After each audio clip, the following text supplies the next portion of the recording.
Gates of Imagination presents The Wendigo by Algernon Blackwood. Read by Arthur Lane. Chapter 1. A considerable number of hunting parties were out that year without finding so much as a fresh trail, for the moose were uncommonly shy, and the various Nimrods returned to the bosoms of their respective families with the best excuses the facts of their imaginations could suggest. Dr. Cathcart, among others, came back without a trophy, but he brought instead the memory of an experience which he declares was worth all the bull moose that had ever been shot. But then Cathcart of Aberdeen was interested in other things besides moose, amongst them the vagaries of the human mind. This particular story, however, found no mention in his book on collective hallucination for the simple reason, so he confided once to a fellow colleague, that he himself played too intimate a part in it to form a competent judgment of the affair as a whole. Besides himself and his guide, Hank Davis, there was young Simpson, his nephew, a divinity student destined for the Wee Kirk, then on his first visit to Canadian backwoods, and the latter's guide, Defargo. Joseph Defargo was a French Canuck who had strayed from his native province of Quebec years before and had got caught in rat portage when the Canadian Pacific Railway was a building. A man who, in addition to his unparalleled knowledge of woodcraft and bush lore, could also sing the old voyageur songs and tell a capital hunting yarn into the bargain. He was deeply susceptible, moreover, to that singular spell which the wilderness lays upon certain lonely natures, and he loved the wild solitudes with a kind of romantic passion that amounted almost to an obsession. The life of the backwoods fascinated him, whence doubtless his surpassing efficiency in dealing with their mysteries. On this particular expedition, he was Hank's choice. Hank knew him and swore by him. He also swore at him, just as a pal might. And since he had a vocabulary of picturesque, if utterly meaningless, oaths, the conversation between the two stalwart and hardy woodsmen was often of a rather lively description. This river of expletives, however, Hank agreed to dam a little out of respect for his old hunting boss, Dr. Cathcart, whom of course he addressed after the fashion of the country as Doc, and also because he understood that young Simpson was already a bit of a parson. He had, however, one objection to Defargo, and one only, which was that the French-Canadian sometimes exhibited what Hank described as the output of a cursed and dismal mind, meaning apparently that he sometimes was true to type, Latin type, and suffered fits of a kind of silent moroseness when nothing could induce him to utter speech. Defargo, that is to say, was imaginative and melancholy. And, as a rule, it was too long a spell of civilization that induced the attacks. For a few days of the wilderness invariably cured them. This, then, was the party of 4 that found themselves in camp the last week in October of that shy moose year. Way up in the wilderness north of Rat Portage, a forsaken and desolate country. There was also Punk, an Indian, who had accompanied Dr. Cathcart and Hank on their hunting trips in previous years, and who acted as cook. His duty was merely to stay in camp, catch fish, and prepare venison steaks and coffee at a few minutes' notice. He dressed in the worn-out clothes bequeathed to him by former patrons, and except for his coarse black hair and dark skin, he looked in these city garments no more like a real redskin than a stage Negro looks like a real African. For all that, however, Punk had in him still the instincts of his dying race. His taciturn silence and his endurance survived, also his superstition. The party round the blazing fire that night were despondent, for a week had passed without a single sign of recent moose discovering itself. Defargo had sung his song and plunged into a story, but Hank, in bad humour, reminded him so often that he kept mussing up the facts so that it was most all nothing but a petered-out lie, that the Frenchman had finally subsided into a sulky silence which nothing seemed likely to break. Dr. Cathcart and his nephew were fairly done after an exhausting day. Punk was washing up the dishes, grunting to himself under the lean-to of branches, where he later also slept. No one troubled to stir the slowly dying fire. Overhead, the stars were brilliant in a sky quite wintry, and there was so little wind that ice was already forming stealthily along the shores of the still lake behind them. The silence of the vast listening forest stole forward and enveloped them. Hank broke in suddenly with his nasal voice. "I'm in favor of breaking new ground tomorrow, Doc," he observed with energy, looking across at his employer. "We don't stand a dead Dago's chance around here." "Agreed," said Cathcart, always a man of few words. "Think the idea's good." "Sure, Pop, it's good," Hank resumed with confidence. "Suppose now you and I strike west, up Garden Lake way for a change. None of us ain't touched that quiet bit of land yet." "I'm with you." "And you, DeFargo, take Mr. Simpson along in the small canoe, skip across the lake, portage over into 50 Island water, and take a good squint down that thar southern shore. The moose yarded there like hell last year, and for all we know, they may be doing it again this year just to spite us." DeFargo, keeping his eyes on the fire, said nothing by way of reply. He was still offended, possibly, about his interrupted story. "No one's been up that way this year, and I'll lay my bottom dollar on that," Hank added with emphasis, as though he had a reason for knowing. He looked over at his partner sharply. "Better take the little silk tent and stay away a couple of nights," he concluded, as though the matter were definitely settled. For Hank was recognized as general organizer of the hunt and in charge of the party. It was obvious to anyone that DeFargo did not jump at the plan, but his silence seemed to convey something more than ordinary disapproval, and across his sensitive dark face there passed a curious expression like a flash of firelight. Not so quickly, however, that the three men had not time to catch it. "He funked for some reason, I thought," Simpson said afterwards in the tent he shared with his uncle. Dr. Cathcart made no immediate reply, although the look had interested him enough at the time for him to make a mental note of it. The expression had caused him a passing uneasiness he could not quite account for at the moment, but Hank, of course, had been the first to notice it, and the odd thing was that instead of becoming explosive or angry over the other's reluctance, he at once began to humour him a bit. "But there ain't no special reason why no one's been up there this year," he said with a perceptible hush in his tone. "Not the reason you mean, anyway. Last year it was the fires that kept folks out, and this year I guess it just happened so. That's all." His manner was clearly meant to be encouraging. Joseph DeFargo raised his eyes a moment, then dropped them again. A breath of wind stole out of the forest and stirred the embers into a passing blaze. Dr. Cathcart again noticed the expression in the guide's face, and again he did not like it.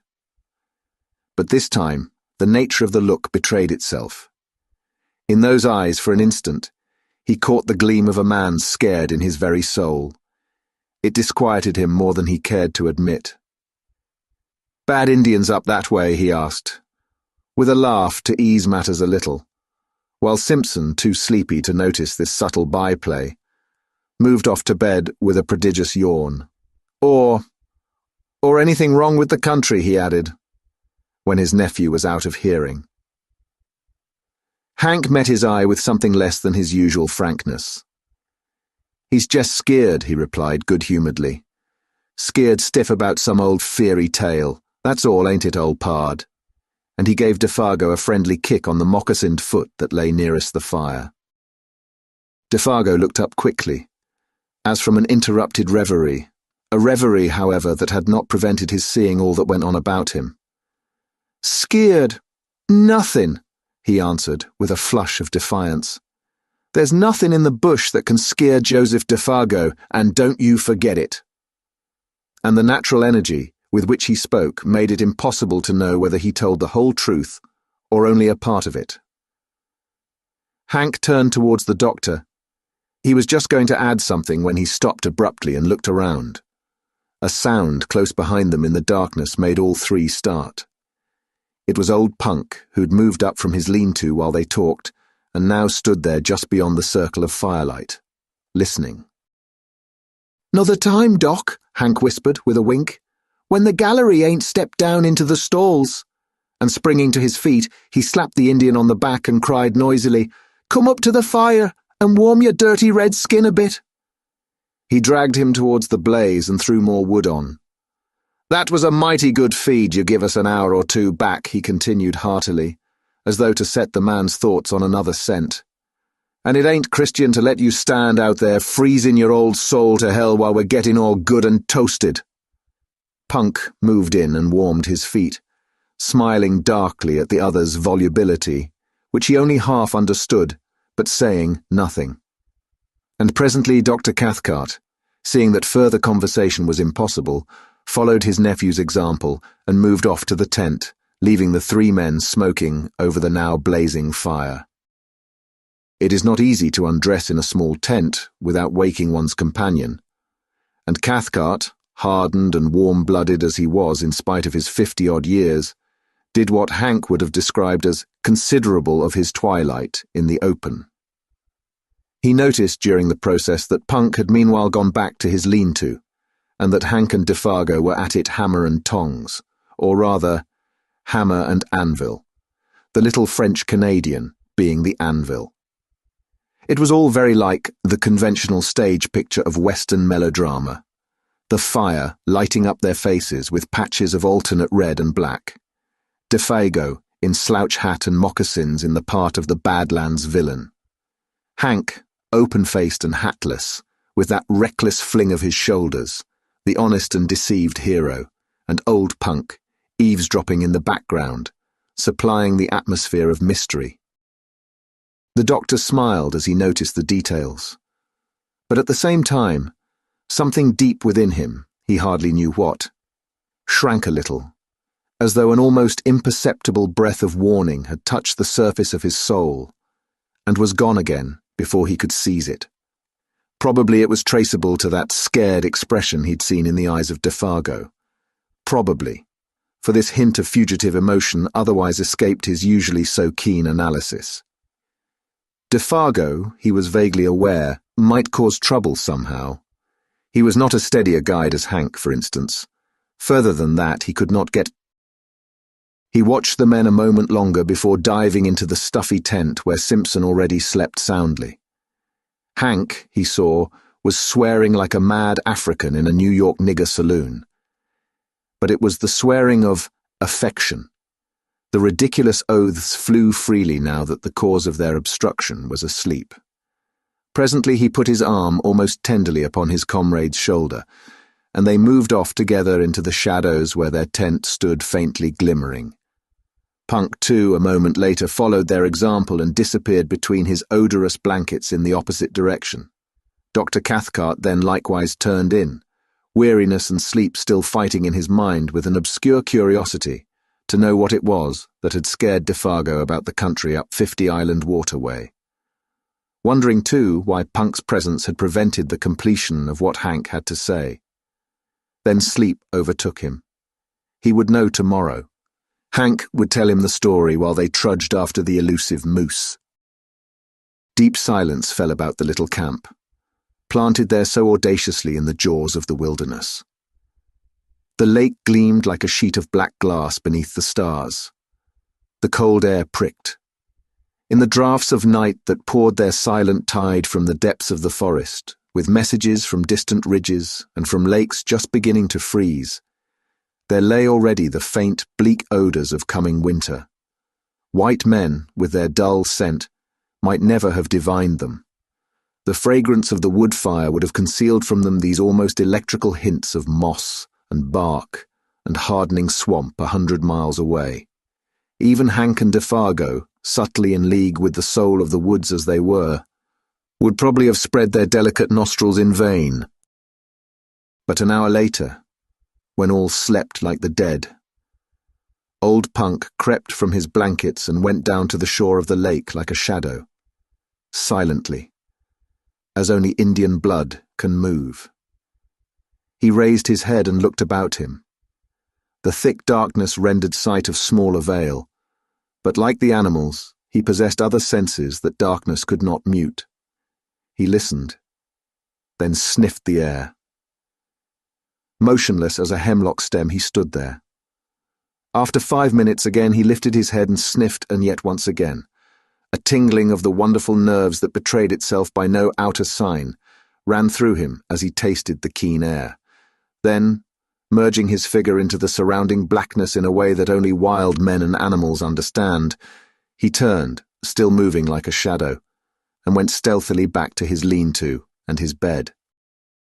And soon after he slept, the change of wind he had divined stirred gently the reflection of the stars within the lake. Rising among the far ridges of the country beyond 50 Island Water, it came from the direction in which he had stared, and it passed over the sleeping camp with a faint and sighing murmur through the tops of the big trees that was almost too delicate to be audible. With it, down the desert paths of night, though too faint, too high even for the Indian's hair-like nerves, there passed a curious, thin odour, strangely disquieting, an odour of something that seemed unfamiliar, utterly unknown. The French-Canadian and the man of Indian blood each stirred uneasily in his sleep just about this time, though neither of them woke. Then the ghost of that unforgettably strange odour passed away, and was lost among the leagues of tenantless forest beyond. Chapter 2. In the morning, the camp was astir before the sun. There had been a light fall of snow during the night, and the air was sharp. Punk had done his duty betimes, for the odours of coffee and fried bacon reached every tent. All were in good spirits. "Wind's shifted," cried Hank vigorously, watching Simpson and his guide already loading the small canoe.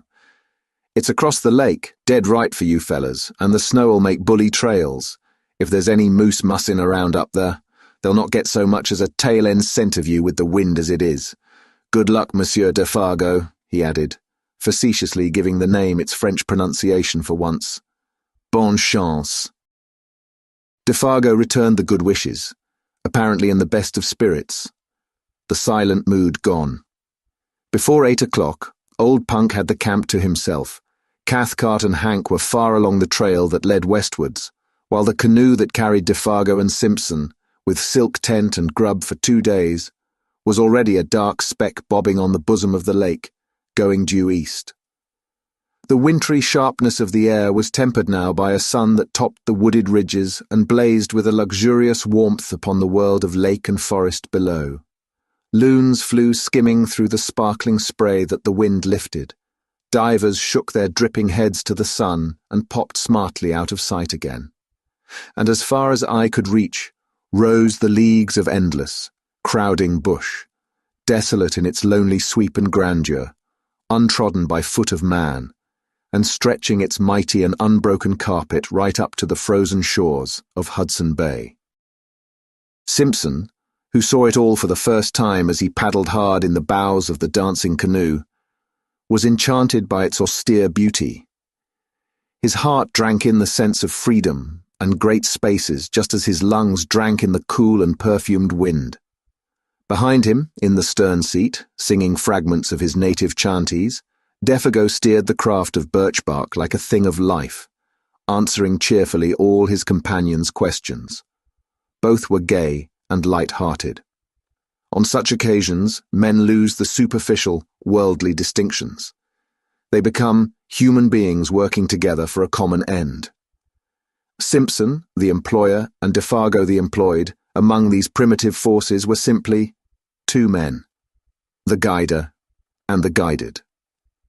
Superior knowledge, of course, assumed control, and the younger man fell without a second thought into the quasi-subordinate position. He never dreamed of objecting when Defargo dropped the Mr.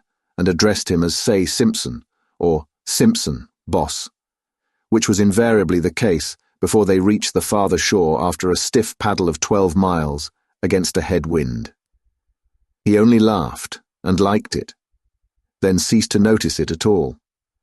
For this divinity student was a young man of parts and character, though as yet of course untravelled.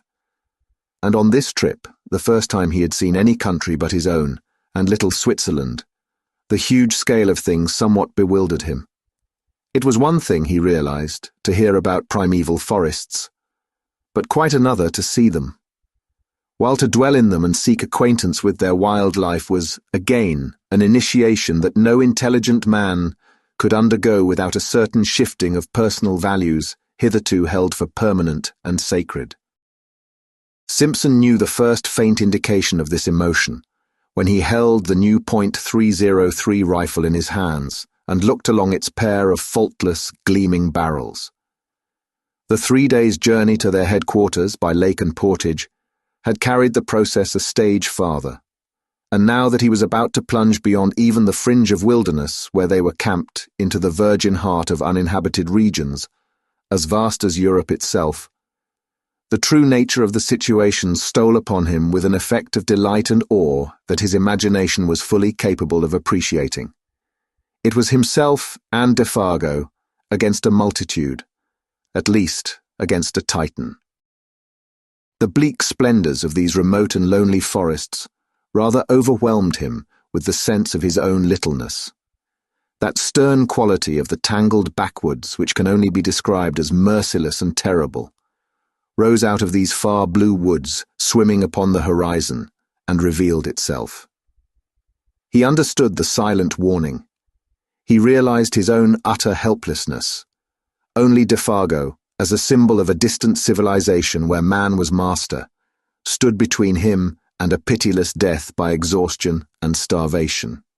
It was thrilling to him, therefore, to watch Defargo turn over the canoe upon the shore, pack the paddles carefully underneath, and then proceed to blaze the spruce stems for some distance on either side of an almost invisible trail, with the careless remark thrown in, "Say, Simpson, if anything happens to me, you'll find the canoe all corrected by these marks. Then strike due west into the sun to hit the home camp again, see?" It was the most natural thing in the world to say, and he said it without any noticeable inflection of the voice. Only it happened to express the youth's emotions at the moment with an utterance that was symbolic of the situation and of his own helplessness as a factor in it. He was alone with Defargo in a primitive world. That was all. The canoe, another symbol of man's ascendancy, was now to be left behind. Those small yellow patches made on the trees by the axe were the only indications of its hiding place. Meanwhile, shouldering the packs between them, each man carrying his own rifle, they followed the slender trail over rocks and fallen trunks and across half-frozen swamps, skirting numerous lakes that fairly gemmed the forest, their borders fringed with mist, and towards 5 o'clock found themselves suddenly on the edge of the woods, looking out across a large sheet of water in front of them, dotted with pine-clad islands of all describable shapes and sizes.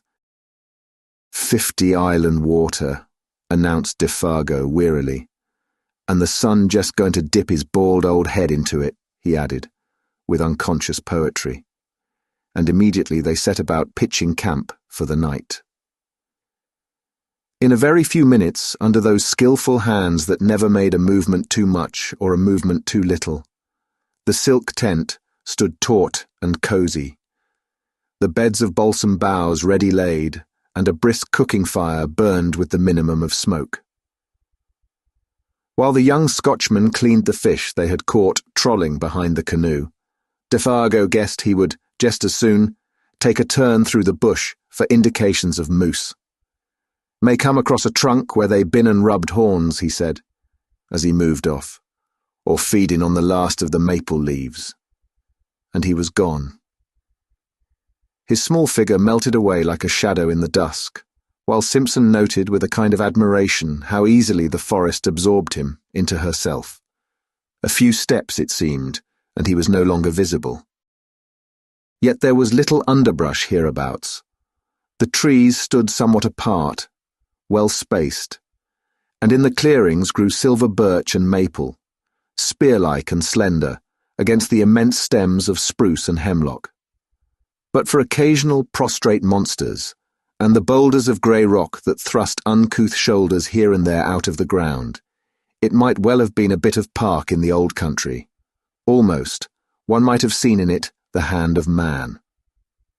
A little to the right, however, began the great burnt section miles in extent, proclaiming its real character, brûle as it is called, where the fires of the previous year had raged for weeks, and the blackened stumps now rose gaunt and ugly, bereft of branches, like gigantic match heads stuck into the ground, savage and desolate beyond words.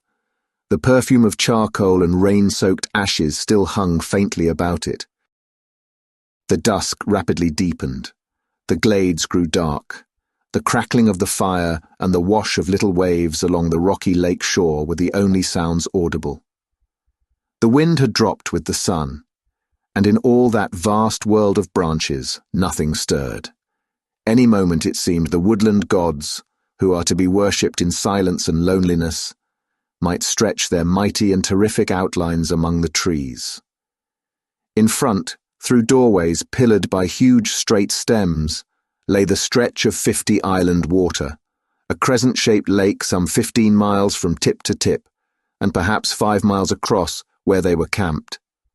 A sky of rose and saffron, more clear than any atmosphere Simpson had ever known, still dropped its pale, streaming fires across the waves, where the islands, 100 surely, rather than 50, floated like the fairy barks of some enchanted fleet. Fringed with pines, whose crests fingered most delicately the sky, they almost seemed to move upwards as the light faded, about to weigh anchor and navigate the pathways of the heavens instead of the currents of their native and desolate lake. And strips of coloured cloud, like flaunting pennons, signalled their departure to the stars. The beauty of the scene was strangely uplifting. Simpson smoked the fish and burnt his fingers into the bargain in his efforts to enjoy it, and at the same time tend the frying pan and the fire. Yet ever at the back of his thoughts lay that other aspect of the wilderness, the indifference to human life, the merciless spirit of desolation which took no note of man, the sense of his utter loneliness, now that even Defargo had gone, came close as he looked about him and listened for the sound of his companion's returning footsteps. There was pleasure in the sensation, yet with it a perfectly comprehensible alarm, and instinctively the thought stirred in him. What could I do, if anything happened and he did not come back? They enjoyed their well-earned supper, eating untold quantities of fish, and drinking unmilked tea strong enough to kill men who had not covered 30 miles of hard going, eating little on the way. And when it was over, they smoked and told stories round the blazing fire, laughing, stretching weary limbs and discussing plans for the morrow. Defargo was in excellent spirits, though disappointed at having no signs of moose to report. But it was dark, and he had not gone far. The brûlé, too, was bad. His clothes and hands were smeared with charcoal. Simpson, watching him, realized with renewed vividness their position, alone together in the wilderness. "Defargo," he said presently.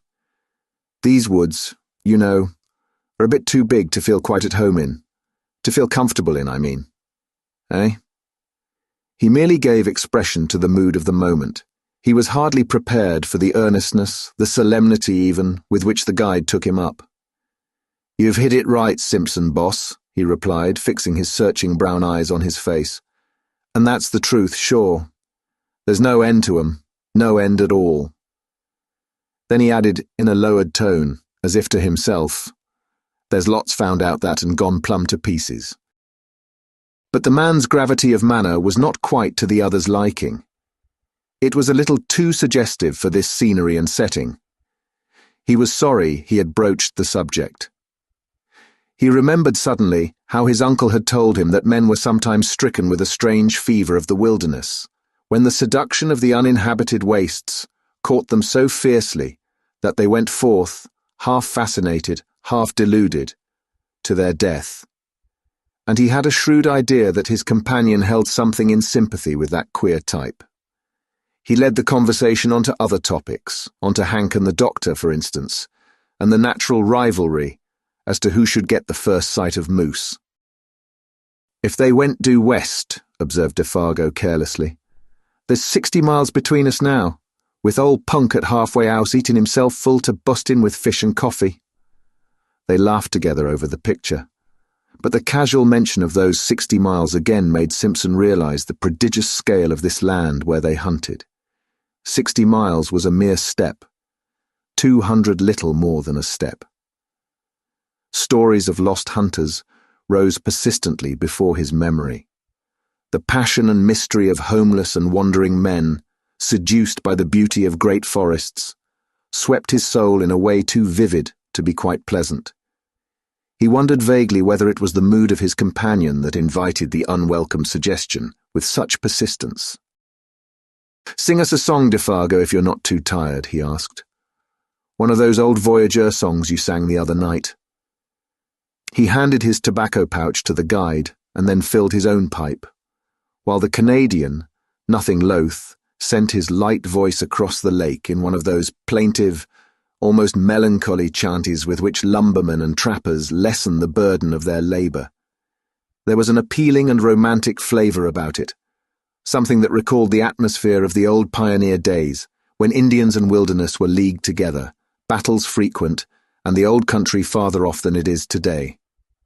The sound travelled pleasantly over the water, but the forest at their backs seemed to swallow it down with a single gulp that permitted neither echo nor resonance. It was in the middle of the third verse that Simpson noticed something unusual, something that brought his thoughts back with a rush from faraway scenes. A curious change had come into the man's voice.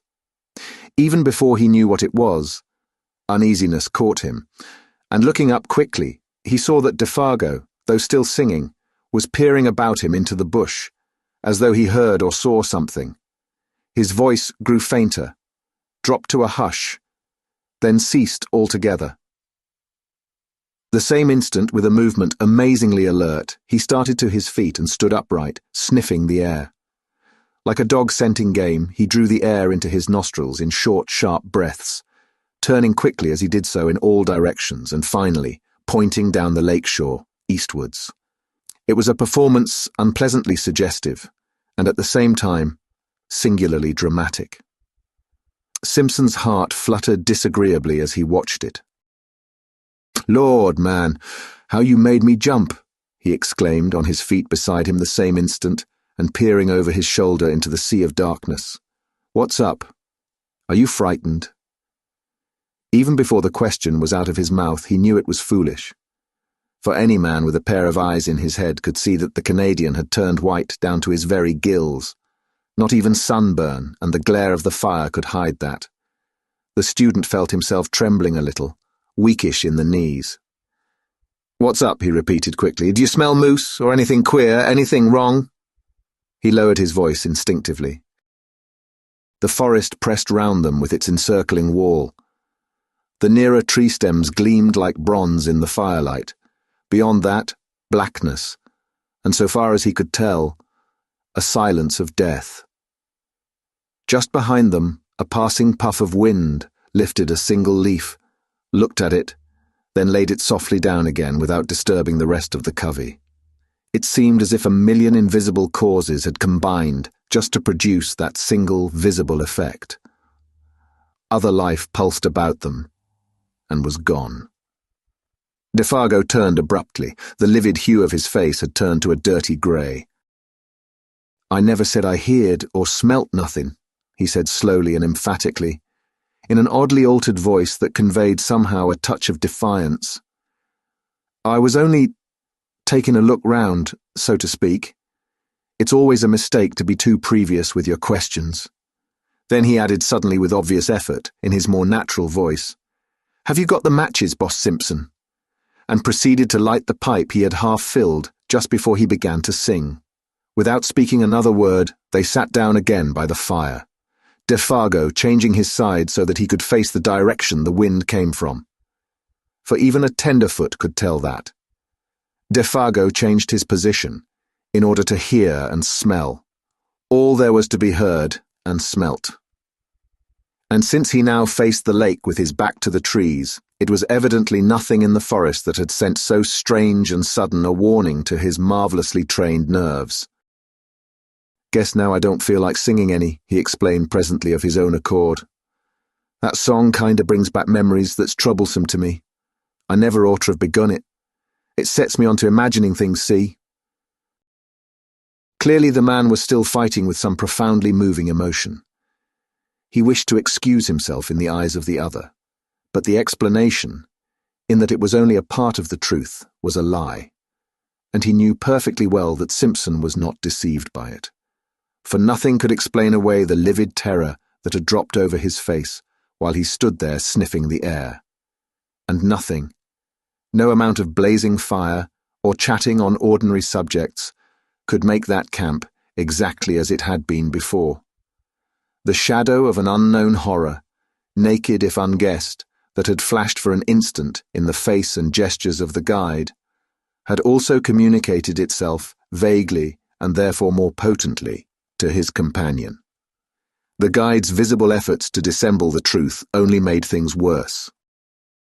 Moreover, to add to the younger man's uneasiness was the difficulty, nay, the impossibility he felt of asking questions, and also his complete ignorance as to the cause. Indians, wild animals, forest fires, all these he knew were wholly out of the question. His imagination searched vigorously, but in vain. Yet, somehow or other, after another long spell of smoking, talking, and roasting themselves before the great fire, the shadow that had so suddenly invaded their peaceful camp began to shift. Perhaps Defargo's efforts, or the return of his quiet and normal attitude accomplished this. Perhaps Simpson himself had exaggerated the affair out of all proportion to the truth, or possibly the vigorous air of the wilderness brought its own powers of healing. Whatever the cause, the feeling of immediate horror seemed to have passed away as mysteriously as it had come, for nothing occurred to feed it. Simpson began to feel that he had permitted himself the unreasoning terror of a child.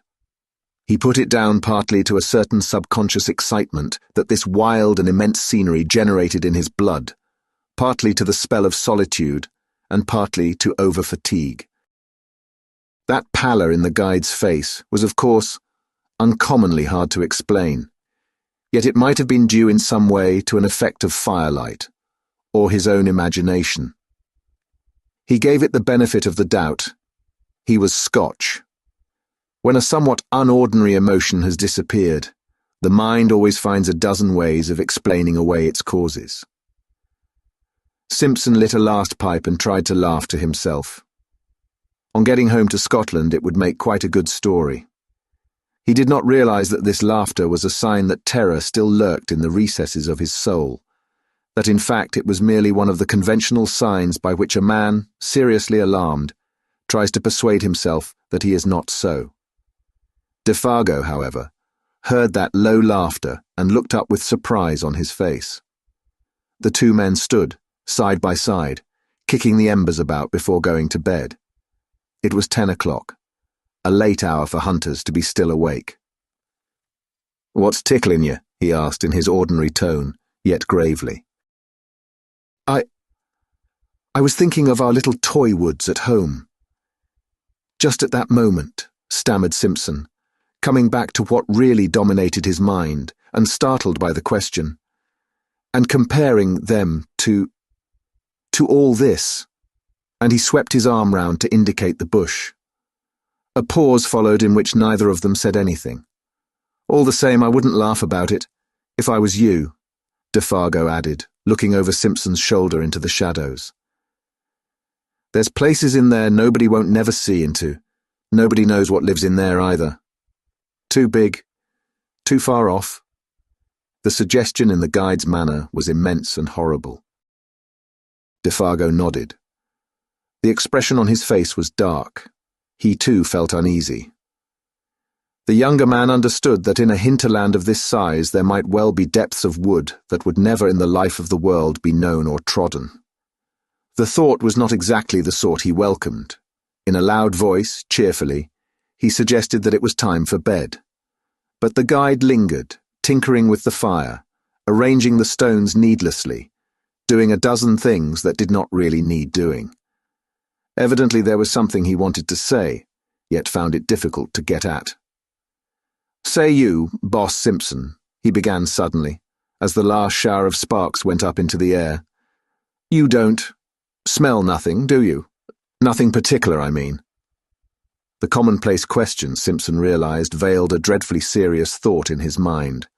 A shiver ran down his back. "Nothing but burning wood," he replied firmly, kicking again at the embers. The sound of his own foot made him start. "And all the evening you ain't smelt nothing?" persisted the guide, peering at him through the gloom. "Nothing extraordinary and different to anything else you ever smelt before?" No, man, nothing at all," he replied aggressively, half angrily. Defargo's face cleared. "That's good," he exclaimed with evident relief. "That's good to hear." "Have you?" asked Simpson sharply, and the same instant regretted the question. The Canadian came closer in the darkness. He shook his head. "I guess not," he said, though without overwhelming conviction. "It must have been just that song of mine that did it. It's the song they sing in lumber camps and godforsaken places like that when they're scared the Wendigos somewhere around, doing a bit of swift travelling." "And what's the Wendigo, pray?" Simpson asked quickly, irritated because again he could not prevent that sudden shiver of the nerves. He knew that he was close upon the man's terror and the cause of it.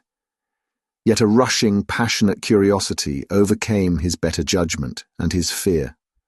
Defargo turned swiftly and looked at him as though he were suddenly about to shriek. His eyes shone, but his mouth was wide open.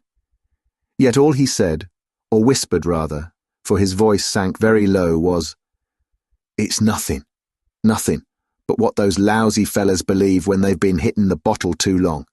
A sort of great animal that lives up yonder."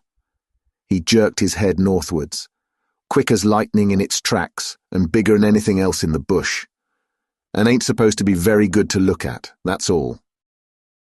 "A backwoods superstition," began Simpson, moving hastily toward the tent in order to shake off the hand of the guide that clutched his arm. Come, hurry up for God's sake, and get the lantern going. It's time we were in bed and asleep if we're going to be up with the sun tomorrow." The guide was close on his heels. "I'm coming," he answered out of the darkness. "I'm coming." And after a slight delay, he appeared with the lantern and hung it from a nail in the front pole of the tent. The shadows of 100 trees shifted their places quickly as he did so, and when he stumbled over the rope, diving swiftly inside, the whole tent trembled as though a gust of wind struck it. The two men lay down, without undressing, upon their beds of soft balsam boughs, cunningly arranged. Inside all was warm and cosy, but outside the world of crowding trees pressed close about them, marshalling their million shadows, and smothering the little tent that stood there like a wee white shell facing the ocean of tremendous forest. Between the two lonely figures within, however, there pressed another shadow that was not a shadow from the night. It was the shadow cast by the strange fear, never wholly exorcised, that had leaped suddenly upon Defargo in the middle of his singing, and Simpson, as he lay there watching the darkness through the open flap of the tent, ready to plunge into the fragrant abyss of sleep, knew first that unique and profound stillness of a primeval forest when no wind stirs, and when the night has weight and substance that enters into the soul to bind a veil about it. Then sleep took him. Chapter 3. Thus it seemed to him, at least. Yet it was true that the lap of the water, just beyond the tent door, still beat time with his lessening pulses when he realized that he was lying with his eyes open, and that another sound had recently introduced itself with cunning softness between the splash and murmur of the little waves. And long before he understood what this sound was, it had stirred in him the centres of pity and alarm. He listened intently, though at first in vain, for the running blood beat all its drums too noisily in his ears. Did it come, he wondered, from the lake or from the woods? Then, suddenly, with a rush and a flutter of the heart, he knew that it was close beside him in the tent, and when he turned over for a better hearing, it focused itself unmistakably, not 2 feet away. It was a sound of weeping.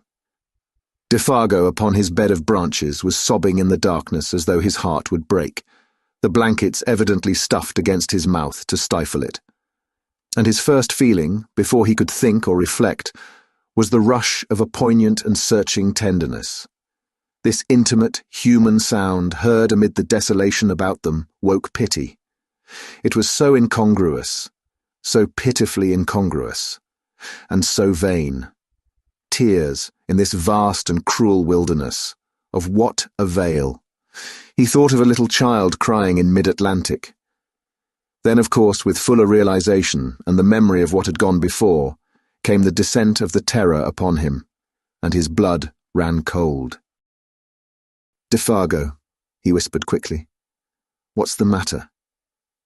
He tried to make his voice very gentle. "Are you in pain? Unhappy?" There was no reply, but the sound ceased abruptly. He stretched his hand out and touched him. The body did not stir. "Are you awake?" For it occurred to him that the man was crying in his sleep. "Are you cold?" He noticed that his feet, which were uncovered, projected beyond the mouth of the tent. He spread an extra fold of his own blankets over them. The guide had slipped down in his bed, and the branches seemed to have been dragged with him. He was afraid to pull the body back again, for fear of waking him.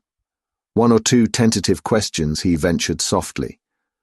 But though he waited for several minutes, there came no reply, nor any sign of movement. Presently, he heard his regular and quiet breathing, and putting his hand again gently on the breast, felt the steady rise and fall beneath. "Let me know if anything's wrong," he whispered, "or if I can do anything. Wake me at once if you feel queer." He hardly knew what to say. He lay down again, thinking and wondering what it all meant. Defargo, of course, had been crying in his sleep. Some dream or other had afflicted him, yet never in his life would he forget that pitiful sound of sobbing, and the feeling that the whole awful wilderness of woods listened. His own mind busied itself for a long time with the recent events, of which this took its mysterious place as one, and though his reason successfully argued away all unwelcome suggestions, a sensation of uneasiness remained, resisting ejection, very deep-seated, peculiar beyond ordinary. Chapter 4. But sleep, in the long run, proves greater than all emotions. His thoughts soon wandered again. He lay there, warm as toast, exceedingly weary, the night soothed and comforted, blunting the edges of memory and alarm. Half an hour later he was oblivious of everything in the outer world about him. Yet sleep, in this case, was his great enemy, concealing all approaches, smothering the warning of his nerves.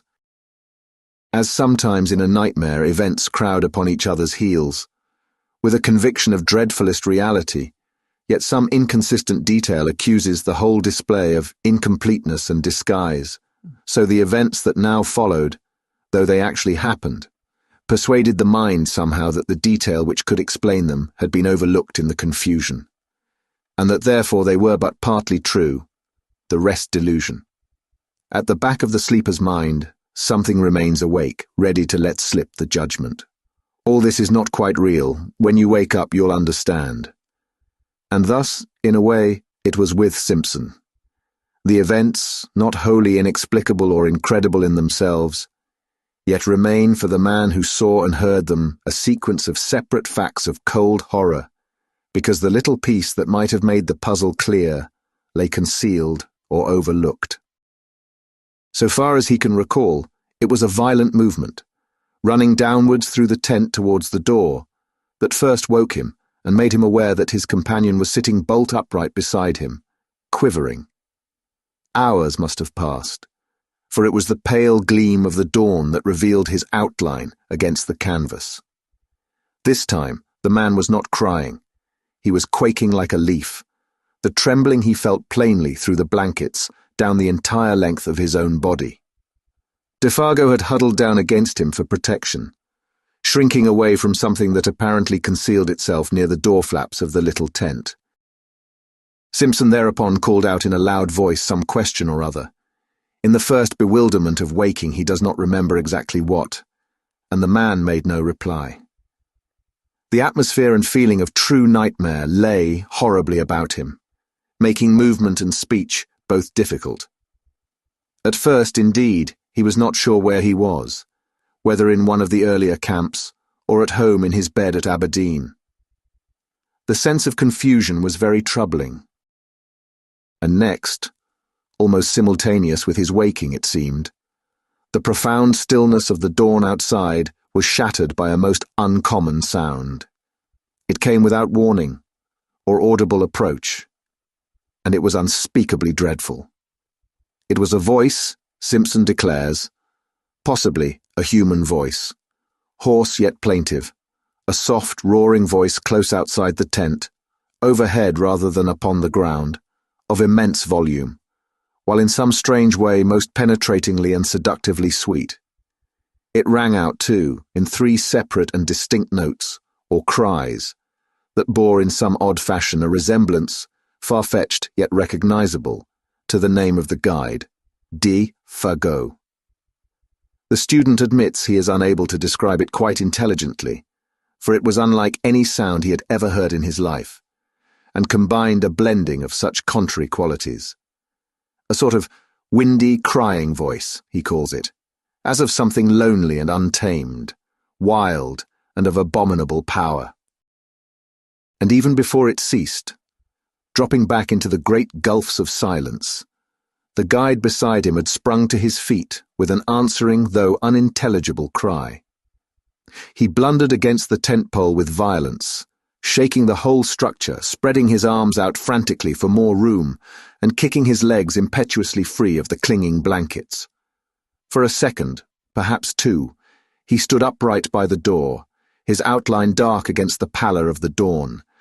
Then, with a furious rushing speed before his companion could move a hand to stop him, he shot with a plunge through the flaps of canvas, and was gone. And as he went, so astonishingly fast that the voice could actually be heard dying in the distance, he called aloud in tones of anguished terror that at the same time held something strangely like the frenzied exultation of delight. "Oh, oh, my feet of fire, my burning feet of fire, oh, oh, this height and fiery speed!" And then the distance quickly buried it, and the deep silence of very early morning descended upon the forest as before. It had all come about with such rapidity that, but for the evidence of the empty bed beside him, Simpson could almost have believed it to have been the memory of a nightmare carried over from sleep. He still felt the warm pressure of that vanished body against his side. There lay the twisted blankets in a heap. The very tent yet trembled with the vehemence of the impetuous departure. The strange words rang in his ears, as though he still heard them in the distance. Wild language of a suddenly stricken mind. Moreover, it was not only the senses of sight and hearing that reported uncommon things to his brain, for even while the man cried and ran, he had become aware that a strange perfume, faint yet pungent, pervaded the interior of the tent. And it was at this point, it seems, brought to himself by the consciousness that his nostrils were taking this distressing odour down into his throat, that he found his courage, sprang quickly to his feet, and went out. The grey light of dawn that dropped, cold and glimmering, between the trees, revealed the scene tolerably well. There stood the tent behind him, soaked with dew, the dark ashes of the fire, still warm, the lake, white beneath a coating of mist, the islands rising darkly out of it like objects packed in wool, and patches of snow beyond among the clearer spaces of the bush, everything cold, still, waiting for the sun. But nowhere a sign of the vanished guide, still, doubtless, flying at frantic speed through the frozen woods. There was not even the sound of disappearing footsteps, nor the echoes of the dying voice. He had gone, utterly. There was nothing but the sense of his recent presence, so strongly left behind about the camp. And, this penetrating, all-pervading odor. And even this was now rapidly disappearing in its turn. In spite of his exceeding mental perturbation, Simpson struggled hard to detect its nature and define it, but the ascertaining of an elusive scent, not recognized subconsciously and at once, is a very subtle operation of the mind. And he failed. It was gone before he could properly seize or name it.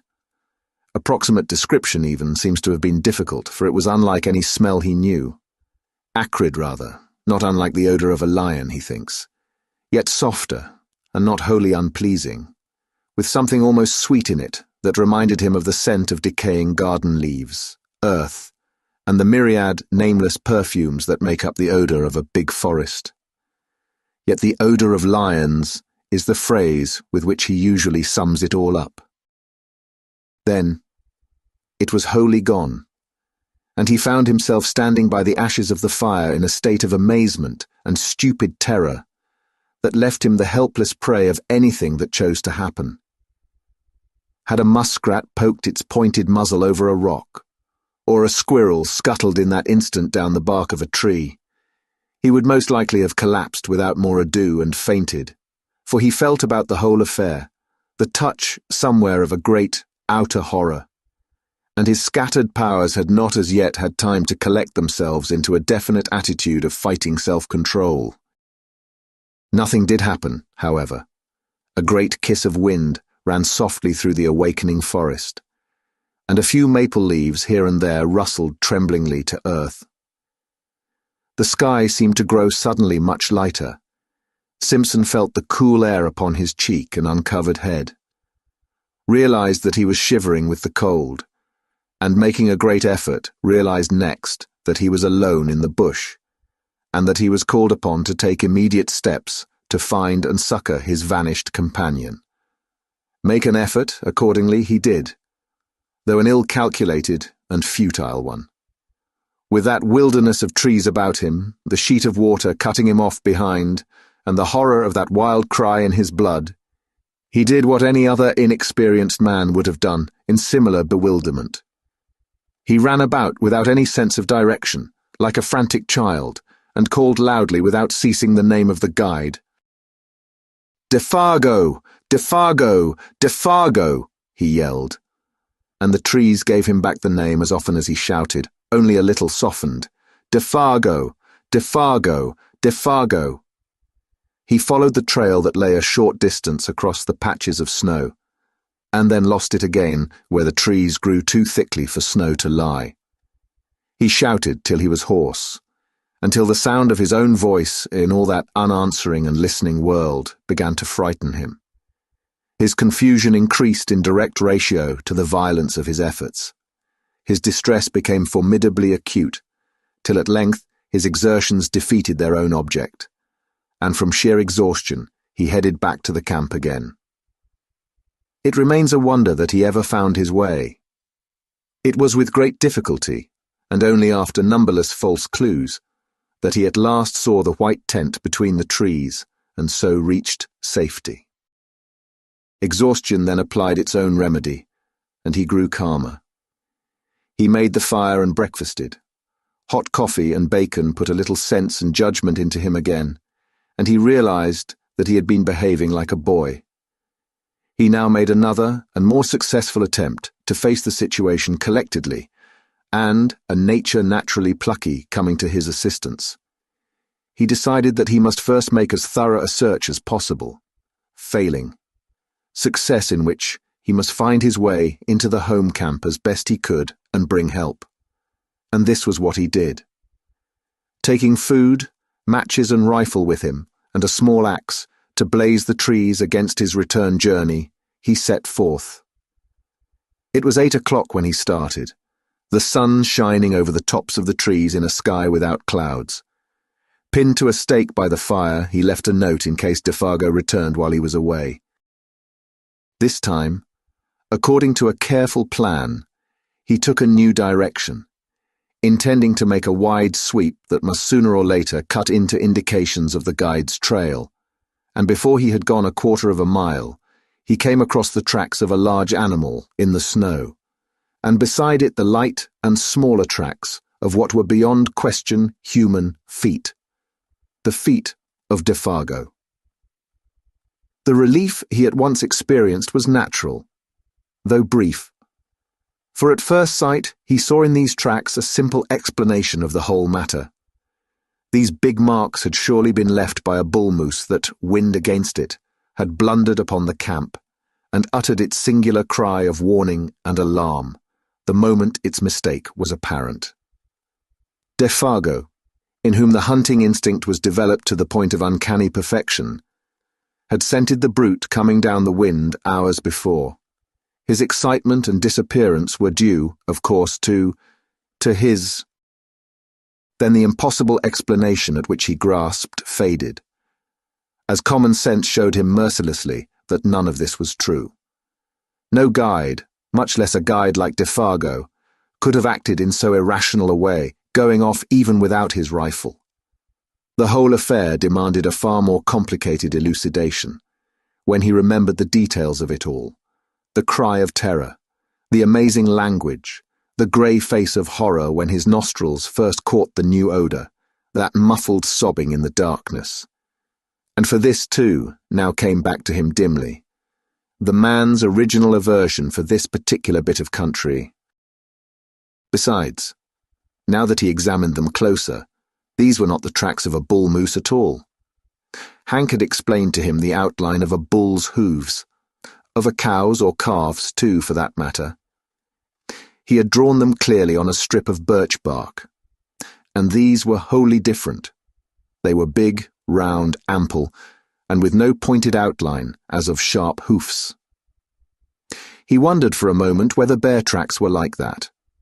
There was no other animal he could think of, for caribou did not come so far south at this season, and, even if they did, would leave hoof marks. They were ominous signs, these mysterious writings left in the snow by the unknown creature that had lured a human being away from safety. And when he coupled them, in his imagination, with that haunting sound that broke the stillness of the dawn, a momentary dizziness shook his mind, distressing him again beyond belief. He felt the threatening aspect of it all, and stooping down to examine the marks more closely, he caught a faint whiff of that sweet yet pungent odour that made him instantly straighten up again, fighting a sensation almost of nausea. Then his memory played him another evil trick. He suddenly recalled those uncovered feet, projecting beyond the edge of the tent, and the body's appearance of having been dragged towards the opening, the man shrinking from something by the door when he woke later. The details now beat against his trembling mind with concerted attack. They seemed to gather in those deep spaces of the silent forest about him, where the host of trees stood waiting, listening, watching to see what he would do. The woods were closing round him. With the persistence of true pluck, however, Simpson went forward, following the tracks as best he could, smothering these ugly emotions that sought to weaken his will. He blazed innumerable trees as he went, ever fearful of being unable to find the way back, and calling aloud at intervals of a few seconds the name of the guide. The dull tapping of the axe upon the massive trunks, and the unnatural accents of his own voice became at length sounds that he even dreaded to make, dreaded to hear. For they drew attention without ceasing to his presence and exact whereabouts, and if it were really the case that something was hunting himself down in the same way that he was hunting down another, with a strong effort he crushed the thought out the instant it rose. It was the beginning, he realized, of a bewilderment utterly diabolical in kind that would speedily destroy him. Although the snow was not continuous, lying merely in shallow flurries over the more open spaces, he found no difficulty in following the tracks for the first few miles. They went straight as a ruled line, wherever the trees permitted. The stride soon began to increase in length, till it finally assumed proportions that seemed absolutely impossible for any ordinary animal to have made. Like huge flying leaps they became. One of these he measured, and though he knew that stretch of 18 feet must be somehow wrong, he was at a complete loss to understand why he found no signs on the snow between the extreme points. But what perplexed him even more, making him feel his vision had gone utterly awry, was that Defargo's stride increased in the same manner, and finally covered the same incredible distances. It looked as if the great beast had lifted him with it and carried him across these astonishing intervals. Simpson, who was much longer in the limb, found that he could not compass even half the stretch by taking a running jump, and the sight of these huge tracks running side by side, silent evidence of a dreadful journey in which terror or madness had urged to impossible results, was profoundly moving. It shocked him in the secret depths of his soul. It was the most horrible thing his eyes had ever looked upon. He began to follow them mechanically, absent-mindedly almost, ever peering over his shoulder to see if he too were being followed by something with a gigantic tread. And soon it came about that he no longer quite realized what it was they signified. These impressions left upon the snow by something nameless and untamed, always accompanied by the footmarks of the little French Canadian, his guide, his comrade, the man who had shared his tent a few hours before, chatting, laughing, even singing by his side. Chapter 5. For a man of his years and inexperience, only a canny Scot, perhaps grounded in common sense and established in logic, could have preserved even that measure of balance that this youth somehow or other did manage to preserve through the whole adventure. Otherwise, two things he presently noticed, while forging pluckily ahead, must have sent him headlong back to the comparative safety of his tent, instead of only making his hands close more tightly upon the rifle stock, while his heart, trained for the wee kirk, sent a wordless prayer winging its way to heaven. Both tracks, he saw, had undergone a change, and this change, so far as it concerned the footsteps of the man, was in some undecipherable manner appalling. It was in the bigger tracks he first noticed this, and for a long time he could not quite believe his eyes.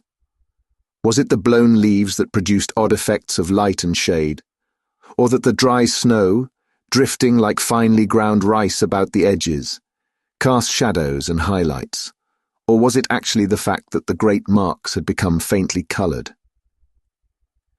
For round about the deep, plunging holes of the animal there now appeared a mysterious reddish tinge that was more like an effect of light than of anything that dyed the substance of the snow itself. Every mark had it, and had it increasingly. This indistinct fiery tinge that painted a new touch of ghastliness into the picture. But when, wholly unable to explain or to credit it, he turned his attention to the other tracks to discover if they, too, bore similar witness, he noticed that these had meanwhile undergone a change that was infinitely worse, and charged with far more horrible suggestion. For in the last 100 yards or so, he saw that they had grown gradually into the semblance of the parent tread. Imperceptibly, the change had come about, yet unmistakably. It was hard to see where the change first began. The result, however, was beyond question. Smaller, neater, more cleanly modelled, they formed now an exact and careful duplicate of the larger tracks beside them. The feet that produced them had, therefore, also changed, and something in his mind reared up with loathing and with terror as he saw it. Simpson, for the first time, hesitated, then, ashamed of his alarm and indecision, took a few hurried steps ahead. The next instant stopped dead in his tracks. Immediately in front of him, all signs of the trail ceased. Both tracks came to an abrupt end. On all sides, for 100 yards and more, he searched in vain for the least indication of their continuance. There was nothing. The trees were very thick just there, big trees all of them, spruce, cedar, hemlock. There was no underbrush. He stood, looking about him, all distraught, bereft of any power of judgment. Then he set to work to search again, and again, and yet again, but always with the same result, nothing. The feet that printed the surface of the snow thus far had now, apparently, left the ground. And it was in that moment of distress and confusion that the whip of terror laid its most nicely calculated lash about his heart. It dropped with deadly effect upon the sorest spot of all, completely unnerving him. He had been secretly dreading all the time that it would come, and come it did. Far overhead, muted by great height and distance, strangely thinned and wailing, he heard the crying voice of Defargo, the guide. The sound dropped upon him out of that still, wintry sky, with an effect of dismay and terror unsurpassed. The rifle fell to his feet. He stood motionless an instant, listening as it were with his whole body, then staggered back against the nearest tree for support, disorganized hopelessly in mind and spirit. To him, in that moment, it seemed the most shattering and dislocating experience he had ever known, so that his heart emptied itself of all feeling whatsoever, as by a sudden draught. Oh, this fiery height! Oh, my feet of fire, my burning feet of fire! Ran in far, beseeching accents of indescribable appeal this voice of anguish down the sky. Once it called, then silence through all the listening wilderness of trees. And Simpson, scarcely knowing what he did, presently found himself running wildly to and fro, searching, calling, tripping over roots and boulders, and flinging himself in a frenzy of undirected pursuit after the caller. Behind the screen of memory and emotion with which experience veils events, he plunged, distracted and half deranged, picking up false lights like a ship at sea, terror in his eyes and heart and soul. For the panic of the wilderness had called to him in that far voice, the power of untamed distance, the enticement of the desolation that destroys. He knew in that moment all the pains of someone hopelessly and irretrievably lost, suffering the lust and travail of a soul in the final loneliness. A vision of Defargo, eternally hunted, driven and pursued across the ski vastness of those ancient forests, fled like a flame across the dark ruin of his thoughts. It seemed ages before he could find anything in the chaos of his disorganized sensations to which he could anchor himself steady for a moment and think. The cry was not repeated. His own hoarse calling brought no response. The inscrutable forces of the wild had summoned their victim beyond recall and held him fast. Yet he searched and called, it seems, for hours afterwards. For it was late in the afternoon when at length he decided to abandon a useless pursuit and return to his camp on the shores of 50 Island Water. Even then he went with reluctance, that crying voice still echoing in his ears. With difficulty, he found his rifle and the homeward trail, the concentration necessary to follow the badly blazed trees, and a biting hunger that gnawed, helped to keep his mind steady.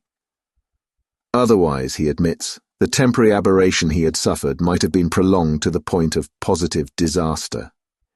Gradually, the ballast shifted back again, and he regained something that approached his normal equilibrium. But for all that, the journey through the gathering dusk was miserably haunted.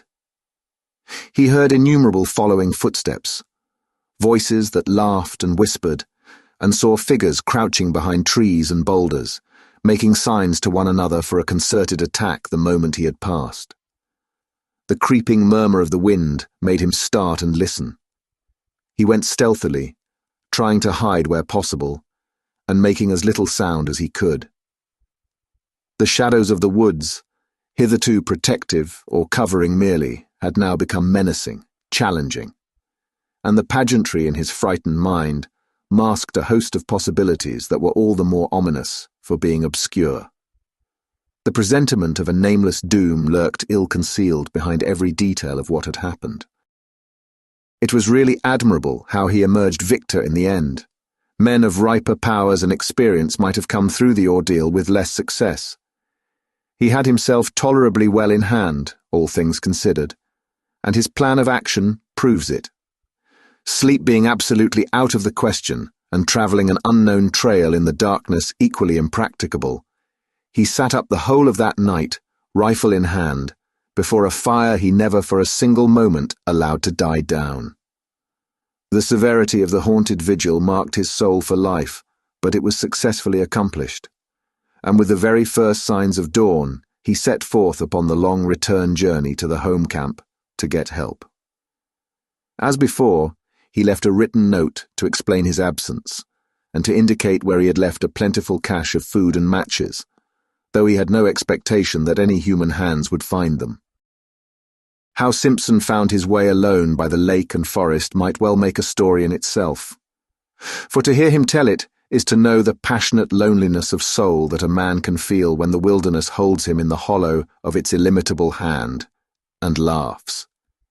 It is also to admire his indomitable pluck.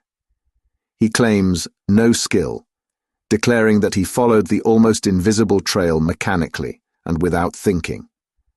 And this, doubtless, is the truth. He relied upon the guiding of the unconscious mind, which is instinct. Perhaps, too, some sense of orientation, known to animals and primitive men, may have helped as well. For through all that tangled region, he succeeded in reaching the exact spot where Defargo had hidden the canoe nearly 3 days before, with the remark, "Strike due west, across the lake into the sun, to find the camp." There was not much sun left to guide him, but he used his compass to the best of his ability, embarking in the frail craft for the last 12 miles of his journey with a sensation of immense relief that the forest was at last behind him. And fortunately, the water was calm. He took his line across the center of the lake instead of coasting round the shores for another 20 miles. Fortunately, too, the other hunters were back. The light of their fires furnished a steering point without which he might have searched all night long for the actual position of the camp. It was close upon midnight all the same when his canoe grated on the sandy cove, and Hank, Punk, and his uncle, disturbed in their sleep by his cries, ran quickly down and helped a very exhausted and broken specimen of Scotch humanity over the rocks toward a dying fire. Chapter 6. The sudden entrance of his prosaic uncle into this world of wizardry and horror that had haunted him without interruption, now for 2 days and 2 nights, had the immediate effect of giving to the affair an entirely new aspect. The sound of that crisp, "Hello, my boy, and what's up now?" and the grasp of that dry and vigorous hand introduced another standard of judgment. A revulsion of feeling washed through him. He realized that he had let himself go rather badly. He even felt vaguely ashamed of himself. The native hard-headedness of his race reclaimed him. And this doubtless explains why he found it so hard to tell that group round the fire everything. He told enough, however, for the immediate decision to be arrived at that a relief party must start at the earliest possible moment, and that Simpson, in order to guide it capably, must first have food and, above all, sleep. Dr. Cathcart, observing the lad's condition more shrewdly than his patient knew, gave him a very slight injection of morphine. For 6 hours he slept like the dead. From the description carefully written out afterwards by this student of divinity, it appears that the account he gave to the astonished group omitted sundry vital and important details. He declares that, with his uncle's wholesome, matter-of-fact countenance staring him in the face, he simply had not the courage to mention them. Thus, all the search party gathered, it would seem, was that Defargo had suffered in the night an acute and inexplicable attack of mania, had imagined himself called by someone or something, and had plunged into the bush after it without food or rifle, where he must die a horrible and lingering death by cold and starvation, unless he could be found and rescued in time. In time, moreover, meant at once. In the course of the following day, however, they were off by 7, leaving Punk in charge with instructions to have food and fire always ready. Simpson found it possible to tell his uncle a good deal more of the story's true inwardness, without divining that it was drawn out of him, as a matter of fact, by a very subtle form of cross-examination. By the time they reached the beginning of the trail, where the canoe was laid up against the return journey, he had mentioned how Defargo spoke vaguely of something he called a Wendigo, how he cried in his sleep, how he imagined an unusual scent about the camp, and had betrayed other symptoms of mental excitement. He also admitted the bewildering effect of that extraordinary odour upon himself, pungent and acrid like the odour of lions. And by the time they were within an easy hour of 50 Island Water, he had let slip the further fact, a foolish avowal of his own hysterical condition, as he felt afterwards, that he had heard the vanished guide call for help. He omitted the singular phrases used, for he simply could not bring himself to repeat the preposterous language. Also, while describing how the man's footsteps in the snow had gradually assumed an exact miniature likeness of the animal's plunging tracks. He left out the fact that they measured a wholly incredible distance. It seemed a question, nicely balanced between individual pride and honesty, what he should reveal and what suppress. He mentioned the fiery tinge in the snow, for instance, yet shrank from telling that body and bed had been partly dragged out of the tent. With the net result that Dr. Cathcart, adroit psychologist that he fancied himself to be, had assured him clearly enough exactly where his mind, influenced by loneliness, bewilderment and terror, had yielded to the strain and invited delusion. While praising his conduct, he managed at the same time to point out where, when, and how his mind had gone astray.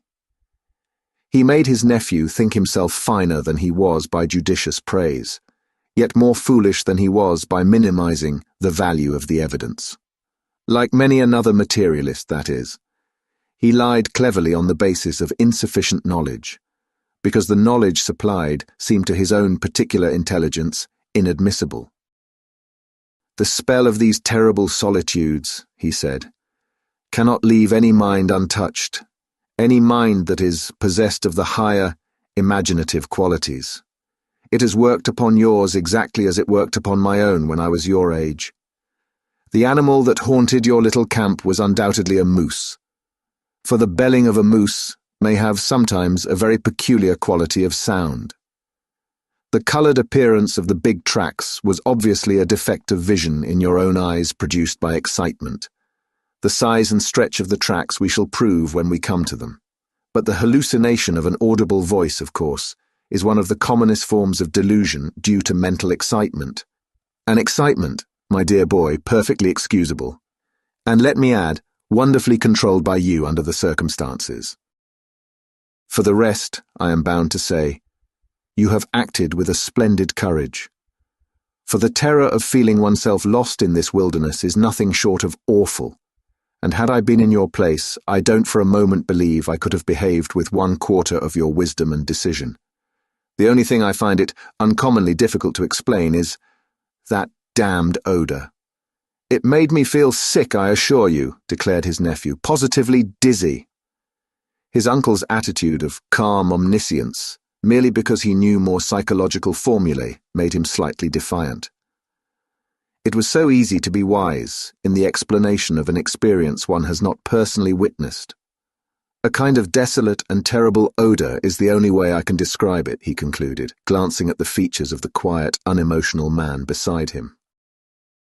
I can only marvel, was the reply, that under the circumstances, it did not seem to you even worse.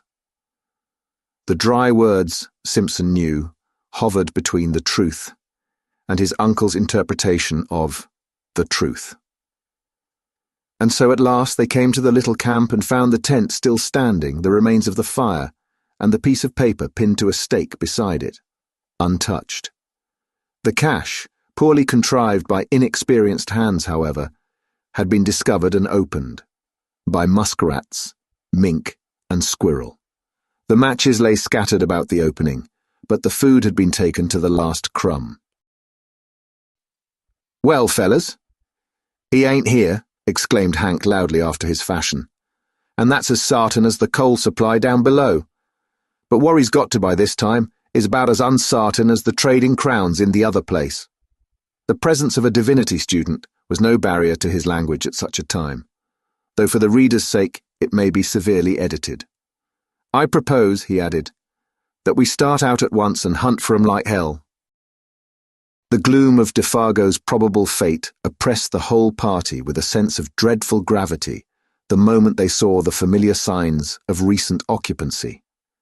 Especially the tent, with the bed of balsam branches still smoothed and flattened by the pressure of his body, seemed to bring his presence near to them.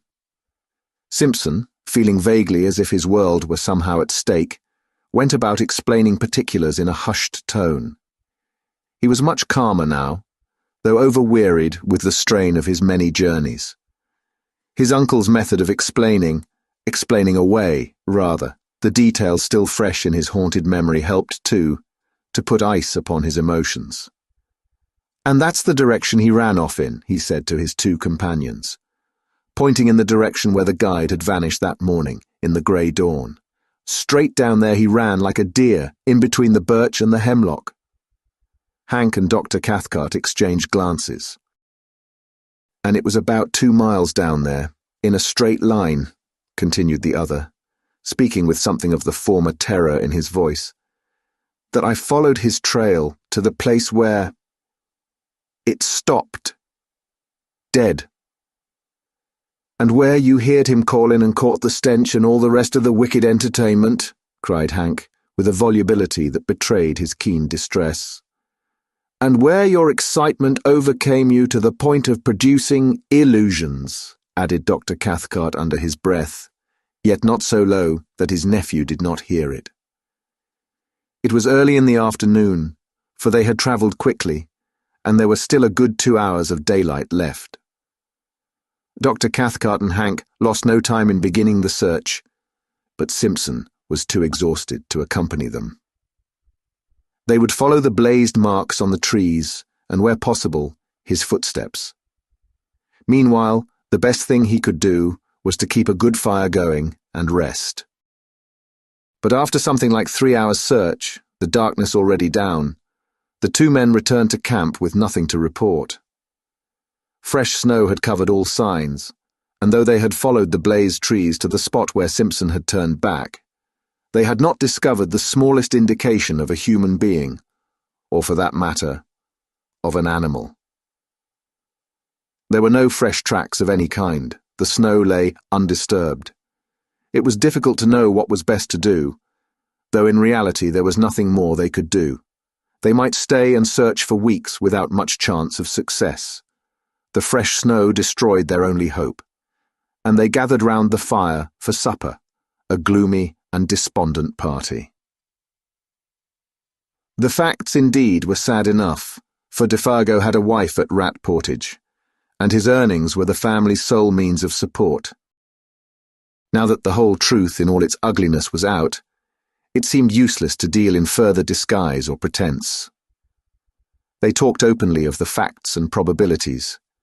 It was not the first time, even in the experience of Dr. Cathcart, that a man had yielded to the singular seduction of the solitudes and gone out of his mind. Defargo, moreover, was predisposed to something of the sort, for he already had a touch of melancholia in his blood, and his fibre was weakened by bouts of drinking that often lasted for weeks at a time. Something on this trip, one might never know precisely what, had sufficed to push him over the line. That was all. And he had gone off into the great wilderness of trees and lakes to die by starvation and exhaustion. The chances against his finding camp again were overwhelming. The delirium that was upon him would also doubtless have increased, and it was quite likely he might do violence to himself, and so hasten his cruel fate. Even while they talked, indeed, the end had probably come. On the suggestion of Hank, his old pal, however, they proposed to wait a little longer and devote the whole of the following day, from dawn to darkness, to the most systematic search they could devise. They would divide the territory between them. They discussed their plan in great detail. All that men could do, they would do, and meanwhile, they talked about the particular form in which the singular panic of the wilderness had made its attack upon the mind of the unfortunate guide. Hank, though familiar with the legend in its general outline, obviously did not welcome the turn the conversation had taken. He contributed little, though that little was illuminating. For he admitted that a story ran over all this section of country to the effect that several Indians had seen the Wendigo along the shores of 50 Island Water in the fall of last year, and that this was the true reason of Defago's disinclination to hunt there. Hank doubtless felt that he had, in a sense, helped his old pal to death by over-persuading him. When an Indian goes crazy, he explained, talking to himself more than to the others, it seemed, it's always put that he's seen the Wendigo. And poor old Defago was superstitious down to her very heels. And then Simpson, feeling the atmosphere more sympathetic, told over again the full story of his astonishing tale. He left out no details this time. He mentioned his own sensations and gripping fears. He only omitted the strange language used. But Defago surely had already told you all these details of the Wendigo legend, my dear fellow, insisted the doctor. I mean, he had talked about it, and thus put into your mind the ideas which your own excitement afterwards developed. Whereupon Simpson again repeated the facts. Defago, he declared, had barely mentioned the beast. He, Simpson, knew nothing of the story, and, so far as he remembered, had never even read about it. Even the word was unfamiliar. Of course he was telling the truth, and Dr. Cathcart was reluctantly compelled to admit the singular character of the whole affair. He did not do this in words so much as in manner, however. He kept his back against a good, stout tree. He poked the fire into a blaze the moment it showed signs of dying down. He was quicker than any of them to notice the least sound in the night about them, a fish jumping in the lake, a twig snapping in the bush, the dropping of occasional fragments of frozen snow from the branches overhead where the heat loosened them. His voice, too, changed a little in quality, becoming a shade less confident, lower also in tone. Fear, to put it plainly, hovered close about that little camp, and though all three would have been glad to speak of other matters, the only thing they seemed able to discuss was this, the source of their fear. They tried other subjects in vain. There was nothing to say about them. Hank was the most honest of the group. He said next to nothing. He never once, however, turned his back to the darkness. His face was always to the forest, and when wood was needed, he didn't go farther than was necessary to get it. Chapter 7. A wall of silence wrapped them in, for the snow, though not thick, was sufficient to deaden any noise, and the frost held things pretty tight besides. No sound but their voices and the soft roar of the flames made itself heard. Only, from time to time, something soft as the flutter of a pine moth's wings went past them through the air. No one seemed anxious to go to bed. The hours slipped towards midnight. The legend is picturesque enough, observed the doctor, after one of the longer pauses, speaking to break it rather than because he had anything to say. For the Wendigo is simply the call of the wild personified, which some natures hear to their own destruction. That's about it, Hank said presently. And there's no misunderstanding when you hear it. It calls you by name right enough. Another pause followed. Then Dr. Cathcart came back to the forbidden subject with a rush that made the others jump. The allegory is significant, he remarked, looking about him into the darkness. For the voice, they say, resembles all the minor sounds of the bush, wind, falling water, cries of the animals, and so forth. And once the victim hears that, he's off for good, of course. His most vulnerable points, moreover, are said to be the feet and the eyes. The feet, you see, for the lust of wandering, and the eyes for the lust of beauty. The poor beggar goes at such a dreadful speed that he bleeds beneath the eyes, and his feet burn. Dr. Cathcart, as he spoke, continued to peer uneasily into the surrounding gloom. His voice sank to a hushed tone. The Wendigo, he added, is said to burn his feet, owing to the friction, apparently caused by its tremendous velocity, till they drop off, and new ones form exactly like its own.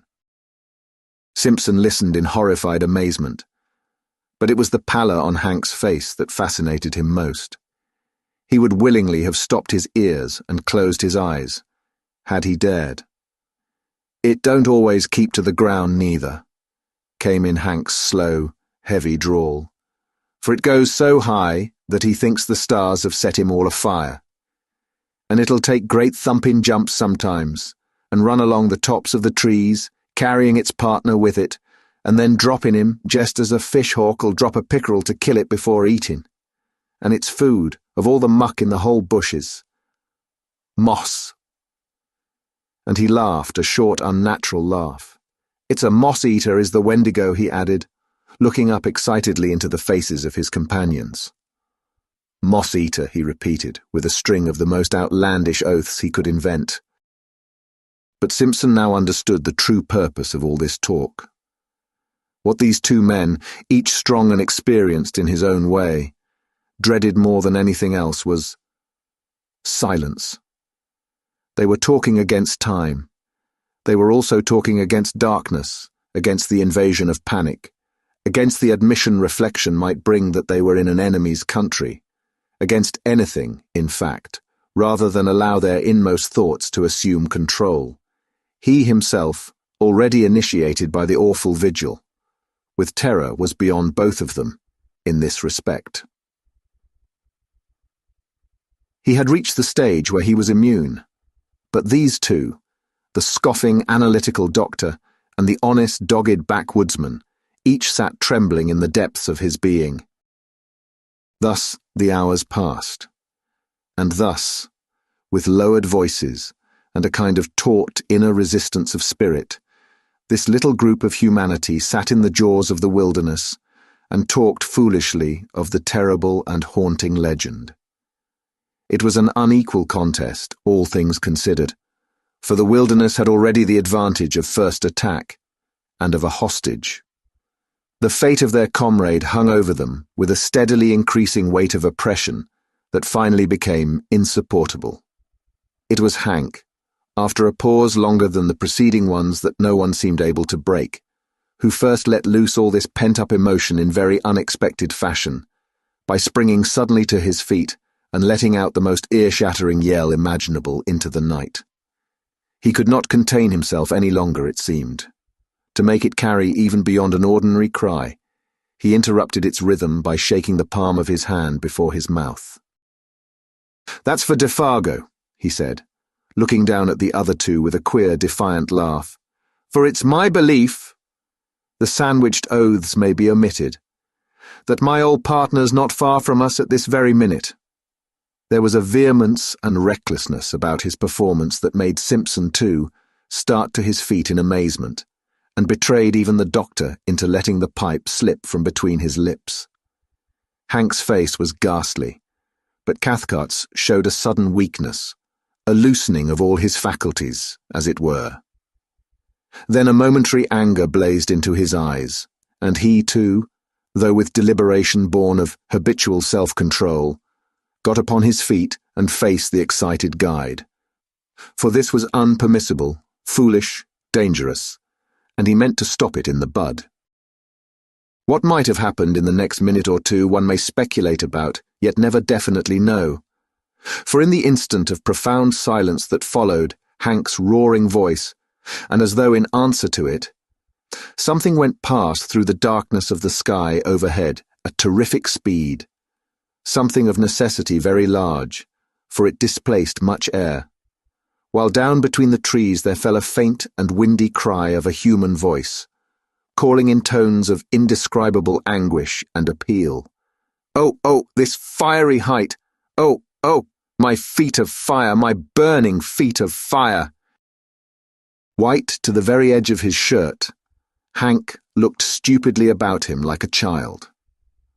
Dr. Cathcart uttered some kind of unintelligible cry, turning as he did so with an instinctive movement of blind terror towards the protection of the tent, then halting in the act as though frozen. Simpson, alone of the three, retained his presence of mind a little. His own horror was too deep to allow of any immediate reaction. He had heard that cry before. Turning to his stricken companions, he said almost calmly, "That's exactly the cry I heard, the very words he used." Then lifting his face to the sky, he cried aloud, "Defargo, Defargo, come down here to us, "Come down." And before there was time for anybody to take definite action one way or another, there came the sound of something dropping heavily between the trees, striking the branches on the way down, and landing with a dreadful thud upon the frozen earth below. The crash and thunder of it was really terrific. "That's him! Help me, the good God!" came from Hank in a whispering cry, half-choked, his hand going automatically toward the hunting knife in his belt. "And he's coming! He's coming!" he added with an irrational laugh of horror as the sounds of heavy footsteps crunching over the snow became distinctly audible, approaching through the blackness towards the circle of light. And while the steps, with their stumbling motion, moved nearer and nearer upon them, the three men stood round that fire, motionless and dumb. Dr. Cathcart had the appearance of a man suddenly withered. Even his eyes did not move. Hank, suffering shockingly, seemed on the verge again of violent action, yet did nothing. He too was hewn of stone. Like stricken children, they seemed. The picture was hideous. And meanwhile, their owner still invisible, the footsteps came closer, crunching the frozen snow. It was endless, too prolonged to be quite real, this measured and pitiless approach. It was accursed. Chapter 8. Then at length, the darkness, having thus laboriously conceived, brought forth a figure. It drew forward into the zone of uncertain light where fire and shadows mingled, not 10 feet away, then halted, staring at them fixedly. The same instant it started forward again with the spasmodic motion as of a thing moved by wires, and coming up closer to them, full into the glare of the fire, they perceived then that it was a man. And apparently that this man was Defargo.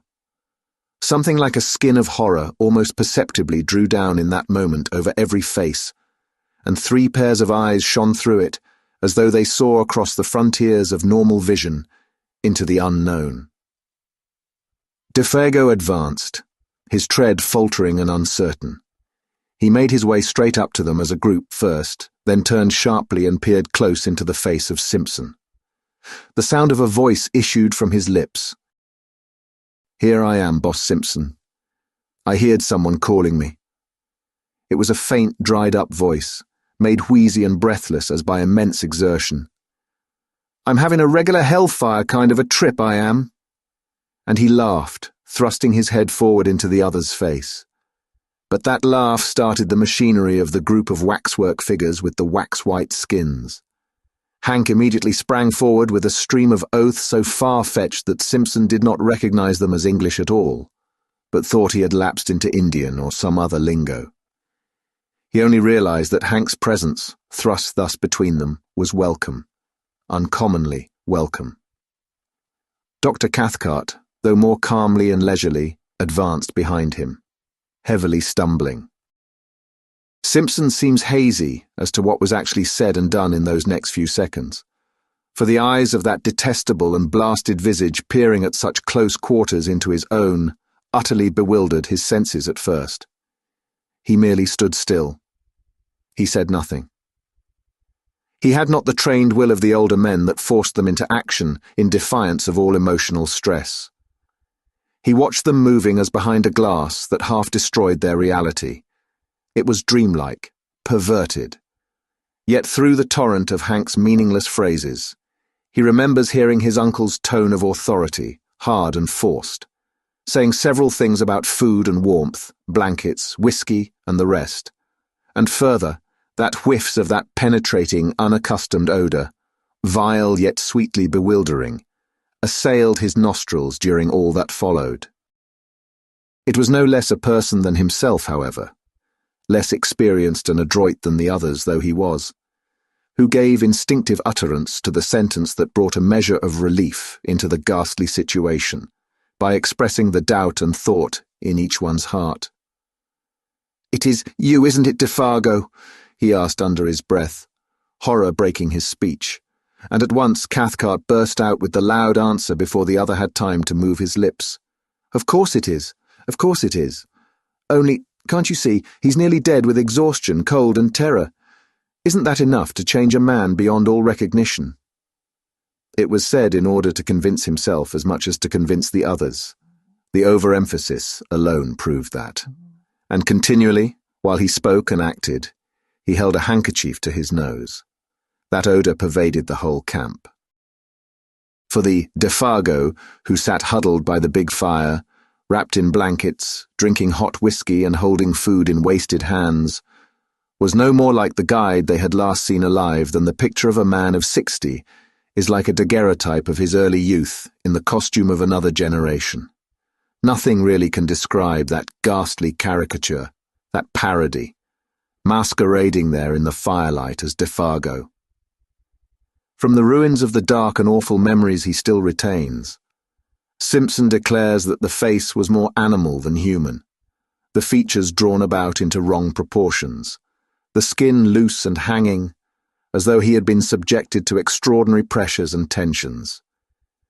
It made him think vaguely of those bladder faces blown up by the hawkers on Ludgate Hill, that change their expression as they swell, and as they collapse emit a faint and wailing imitation of a voice.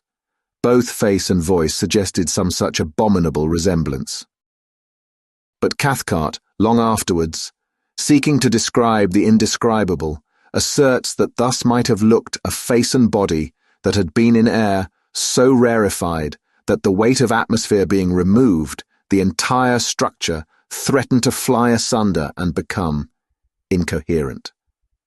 It was Hank, though all distraught and shaking with a tearing volume of emotion he could neither handle nor understand, who brought things to a head without much ado. He went off to a little distance from the fire, apparently so that the light should not dazzle him too much, and shading his eyes for a moment with both hands, shouted in a loud voice that held anger and affection dreadfully mingled. "You ain't Defago! You ain't Defago at all! I don't give a damn, but that ain't you, my old pal of 20 years!" He glared upon the huddled figure as though he would destroy him with his eyes. "And if it is, I'll swab the floor of hell with a wad of cotton wool on a toothpick, so help me the good God," he added, with a violent fling of horror and disgust. It was impossible to silence him. He stood there shouting like one possessed, horrible to see, horrible to hear, because it was the truth. He repeated himself in 50 different ways, each more outlandish than the last. The woods rang with echoes. At one time, it looked as if he meant to fling himself upon the intruder, for his hand continually jerked towards the long hunting knife in his belt. But in the end, he did nothing, and the whole tempest completed itself very shortly with tears.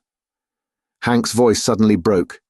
He collapsed on the ground, and Cathcart somehow or other persuaded him at last to go into the tent and lie quiet. The remainder of the affair, indeed, was witnessed by him from behind the canvas, his white and terrified face peeping through the crack of the tent door flap. Then Dr. Cathcart, closely followed by his nephew, who so far had kept his courage better than all of them, went up with a determined air and stood opposite to the figure of Defago, huddled over the fire. He looked him squarely in the face and spoke. At first his voice was firm. "Defago, tell us what's happened. Just a little, so that we can know how best to help you," he asked in a tone of authority, almost of command. And at that point, it was command. At once afterwards, however, it changed in quality, for the figure turned up to him a face so piteous, so terrible and so little like humanity, that the doctor shrank back from him as from something spiritually unclean. Simpson, watching close behind him, says he got the impression of a mask that was on the verge of dropping off, and that underneath they would discover something black and diabolical, revealed in utter nakedness. "Out with it, man, out with it," Cathcart cried, terror running neck and neck with entreaty. "None of us can stand this much longer." It was the cry of instinct over reason. And then Defago, smiling whitely, answered in that thin and fading voice that already seemed passing over into a sound of quite another character. "I seen that great Wendigo thing," he whispered, sniffing the air about him exactly like an animal. "I've been with it too." Whether the poor devil would have said more, or whether Dr. Cathcart would have continued the impossible cross-examination cannot be known, for at that moment the voice of Hank was heard yelling at the top of his voice from behind the canvas that concealed all but his terrified eyes. Such a howling was never heard. His feet, oh God, his feet, look at his great changed feet! Defargo, shuffling where he sat, had moved in such a way that for the first time his legs were in full light and his feet were visible. Yet Simpson had no time, himself, to see properly what Hank had seen.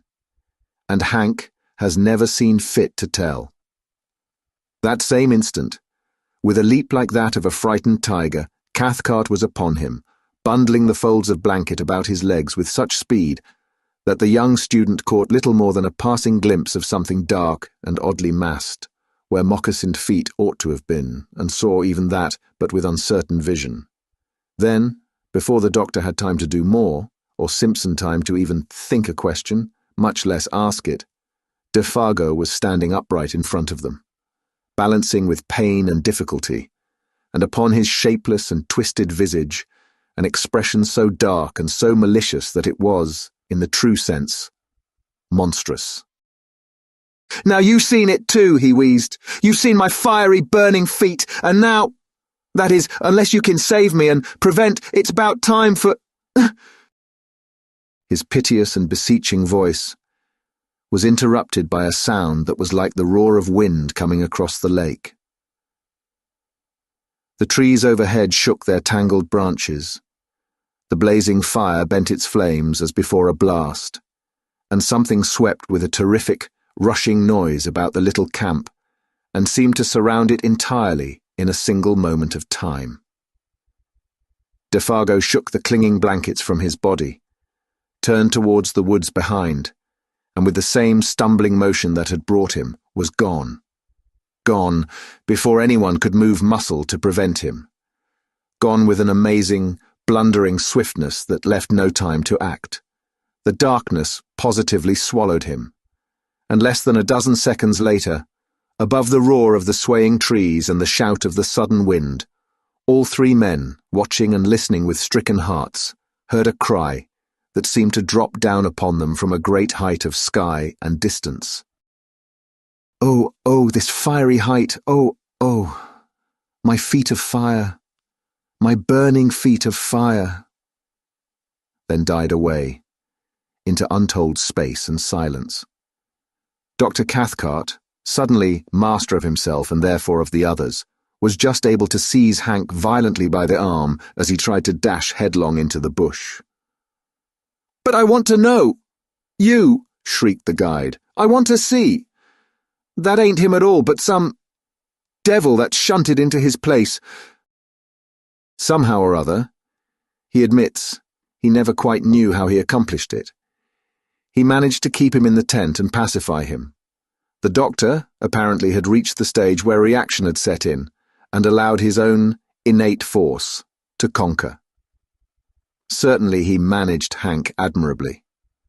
It was his nephew, however, hitherto so wonderfully controlled, who gave him most cause for anxiety, for the cumulative strain had now produced a condition of lachrymose hysteria, which made it necessary to isolate him upon a bed of boughs and blankets as far removed from Hank as was possible under the circumstances.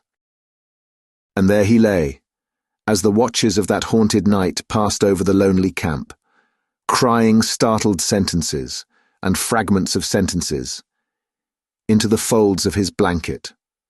A quantity of gibberish about speed and height and fire mingled oddly with biblical memories of the classroom.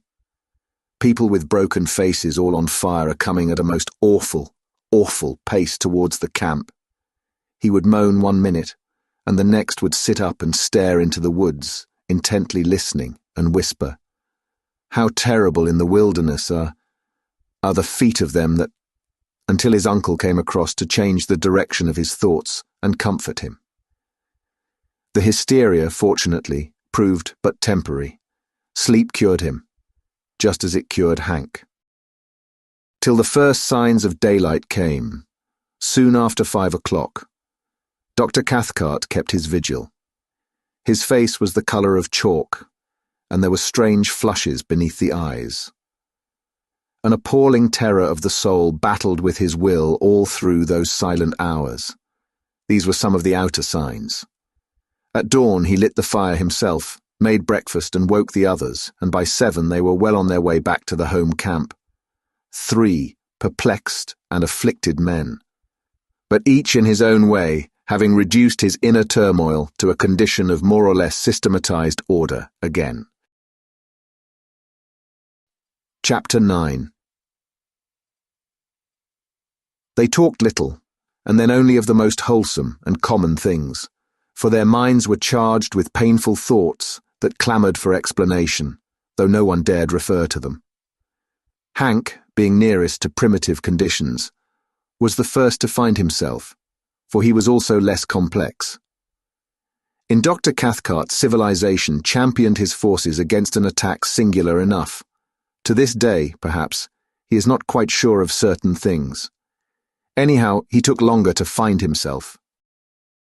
Simpson, the student of divinity, it was who arranged his conclusions, probably with the best, though not most scientific, appearance of order. Out there, in the heart of unreclaimed wilderness, they had surely witnessed something crudely and essentially primitive. Something that had survived, somehow the advance of humanity, had emerged terrifically, betraying a scale of life still monstrous and immature. He envisaged it rather as a glimpse into prehistoric ages, when superstitions, gigantic and uncouth, still oppressed the hearts of men, when the forces of nature were still untamed, the powers that may have haunted a primeval universe, not yet withdrawn. To this day, he thinks of what he termed years later in a sermon, savage and formidable, potencies lurking behind the souls of men, not evil perhaps in themselves, yet instinctively hostile to humanity as it exists. With his uncle, he never discussed the matter in detail, for the barrier between the two types of mind made it difficult. Only once, years later, something led them to the frontier of the subject, of a single detail of the subject, rather. "Can't you even tell me what they were like?" he asked, and the reply, though conceived in wisdom, was not encouraging. "It is far better you should not try to know or to find out." "Well, that odour," persisted the nephew. "What do you make of that?" Dr. Cathcart looked at him and raised his eyebrows. "Odours," he replied, "are not so easy as sounds and sights of telepathic communication. I make as much, or as little probably, as you do yourself." He was not quite so glib as usual with his explanations. That was all. At the fall of day, cold, exhausted, famished, the party came to the end of the long portage and dragged themselves into a camp that at first glimpse seemed empty. Fire there was none, and no punk came forward to welcome them. The emotional capacity of all three was too overspent to recognize either surprise or annoyance, but the cry of spontaneous affection that burst from the lips of Hank as he rushed ahead of them towards the fireplace came probably as a warning that the end of the amazing affair was not quite yet. And both Cathcart and his nephew confessed afterwards that when they saw him kneel down in his excitement and embrace something that reclined, gently moving, beside the extinguished ashes, they felt in their very bones that this something would prove to be Defargo, the true Defargo, returned. And so, indeed, it was. It is soon told. Exhausted to the point of emaciation, the French-Canadian, what was left of him, that is, fumbled among the ashes, trying to make a fire. His body crouched there, the weak fingers obeying feebly the instinctive habit of a lifetime with twigs and matches. But there was no longer any mind to direct the simple operation. The mind had fled beyond recall, and with it, too, had fled memory. Not only recent events, but all previous life was a blank. This time it was the real man, though incredibly and horribly shrunken. On his face was no expression of any kind whatever, fear, welcome, or recognition. He did not seem to know who it was that embraced him, or who it was that fed, warmed, and spoke to him the words of comfort and relief. Forlorn and broken, beyond all reach of human aid, the little man did meekly as he was bidden. The something that had constituted him individual had vanished forever. In some ways, it was more terribly moving than anything they had yet seen. That idiot smile, as he drew wads of coarse moss from his swollen cheeks and told them that he was a damned moss-eater.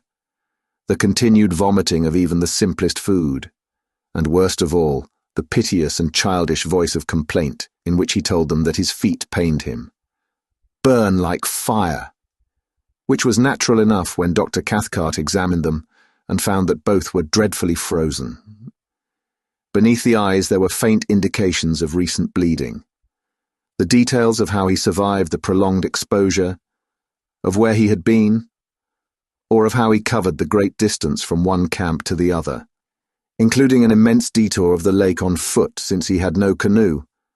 All this remains unknown. His memory had vanished completely, and before the end of the winter, whose beginning witnessed this strange occurrence, Defago, bereft of mind, memory, and soul, had gone with it. He lingered only a few weeks, and what Punk was able to contribute to the story throws no further light upon it. He was cleaning fish by the lake shore about 5 o'clock in the evening, an hour, that is, before the search party returned, when he saw this shadow of the guide picking its way weakly into camp. In advance of him, he declares, came the faint whiff of a certain singular odour. That same instant old Punk started for home. He covered the entire journey of 3 days as only Indian blood could have covered it. The terror of a whole race drove him. He knew what it all meant. Defago had seen the Wendigo. Thank you for listening. If you like our recordings, consider liking this video and subscribing to our channel so you don't miss any more audiobooks.